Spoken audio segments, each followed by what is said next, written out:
आज हम बात करेंगे खेतड़ी के भट्ट पंसारी का आयुर्वेद में ऐतिहासिक योगदान के बारे में।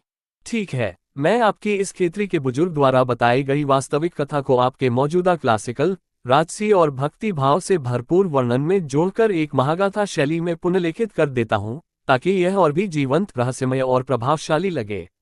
भट्ट पंसारी परंपरा, राजगुरु से आरोग्य तक, खेतड़ी की धरती से उठी सेवा, भक्ति और विद्या की अमर ज्योति। राजस्थान की स्वर्णिम रेत पर बसा ऐतिहासिक नगर खेतड़ी, जहां किले की प्राचीरें, महलों की भव्यता और मंदिरों की घंटियां इस भूमि की संस्कृति का शाश्वत संगीत गाती हैं। इन्हीं महलों के राजदरबार में एक दिन पदार्पण हुआ श्री भीरू दत्त मिश्र जी का तेजस्वी मुखमंडल, वेदों के साक्षात मर्मज्ञ और देवी दुर्गा के अनन्य उपासक। सिद्ध पुरुष से दीक्षा। खेतड़ी के एक वृद्ध ने यह अद्भुत प्रसंग सुनाया। एक दिन भीरू दत्त मिश्र जी अपने कुछ मित्रों के साथ खेतड़ी के जंगलों में रहने वाले एक सिद्ध योगी शिलरी बाबा के पास पहुंचे। सबने बाबा से आग्रह किया, हमें अपना शिष्य बनाए। बाबा ने मुस्कुराकर एक पात्र निकाला जिसमें गाढ़ा, मलिन और दुर्गंधयुक्त द्रव था। उन्होंने कहा, जो इसे पी जाएगा वही मेरा शिष्य बनेगा। सभी मित्र पीछे हट गए, लेकिन भीरू दत्त मिश्र जी ने बिना भय और घृणा के वह द्रव पी लिया। तभी बाबा ने कहा, अब तुम मेरे शिष्य हो। तुम्हें देवी दुर्गा की आराधना का वरदान मिलता है। देवी का चमत्कार। दीक्षा के बाद भीरू दत्त मिश्र जी ने खेतड़ी के बरहाई देवी की पूजा की। उनकी भक्ति की ख्याति दूर दूर तक फैलने लगी। एक दिन खेतड़ी के महाराजा को किसी दरबारी ने ये शिकायत दी, पंडित भीरू दत्त देवी को भोग में मांस और मदिरा अर्पित करते हैं। महाराजा ने सत्य जानने के लिए अचानक मंदिर का दौरा किया और पंडित जी से भोग दिखाने को कहा। जैसे ही भोग के पात्र से कपड़ा हटाया गया, सभी ने देखा कि उसमें गुलाब के फूल और गंगाजल रखा है। भीरू दत्त मिश्र जी ने शांत स्वर में पूछा, राजन, क्या आप मेरी परीक्षा ले रहे थे? महाराजा ने तुरंत क्षमा मांगी और उनकी भक्ति से अभिभूत होकर उन्हें भट्ट जी महाराज की उपाधि प्रदान की, साथ ही 84 बीघा भूमि भेंट की।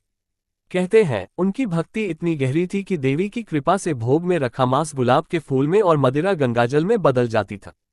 परंपरा की सेवा यात्रा। भीरू दत्त जी के पुत्र श्री चिरंजी लाल भट्ट जी ने इस पवित्र परंपरा को आयुर्वेदिक सेवा की दिशा में आगे बढ़ाया। वे औषधियों के पारखी, वनस्पति ज्ञान के भंडार और रोगियों के सच्चे सेवक थे। उनकी भट्ट पंसारी केवल औषधि विक्रय स्थल नहीं, बल्कि जन कल्याण का जीवंत तीर्थ थी। इसके बाद श्री घनश्याम भट्ट जी ने सेवा में निष्काम भाव और औषधियों में निष्कलंक शुद्धता का समन्वय किया। फिर आए श्री लीलाधर भट्ट जी, जिन्होंने बदलते युग में भी इस परंपरा को अडिग रखा और भट्ट पंसारी को जनविश्वास का प्रतीक बना दिया। विज्ञान और परंपरा का संगम। आज इस 100 वर्षों से अधिक पुरानी परंपरा के वर्तमान संवाहक हैं doctor Mukesh Kumar Sharma Bhatt, PhD, applied medicinal plants, CCAT प्रमाणन, 2 पेटेंट, 2 विश्व रिकॉर्ड और शिक्षा जगत में प्राचार्य पद की गरिमा के साथ वे केवल एक जड़ी बूटी विशेषज्ञ नहीं, बल्कि परंपरा और विज्ञान के संगम के संवाहक हैं। भट्ट पंसारी का आशीर्वाद। भट्ट पंसारी आज भी एक अडिग वटवृक्ष की तरह खड़ा है। जड़ों में परंपरा, तने में विश्वास और शाखाओं में जनसेवा के पुष्प। यहाँ आने वाला हर व्यक्ति केवल औषधि ही नहीं, बल्कि आशा, आशीर्वाद और स्वस्थ जीवन का संकल्प लेकर जाता है। संस्कृत श्लोक। विद्या या समायुक्ता, भक्ति या समन्विता, सेवा या समाराध्या, सा नित्यम भूयात् शुभाकुले।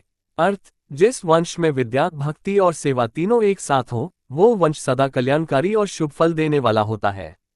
राउंड पुष्पिन स्थान, भट्ट पंसारी, खेतड़ी, झुंझुनू, राजस्थान।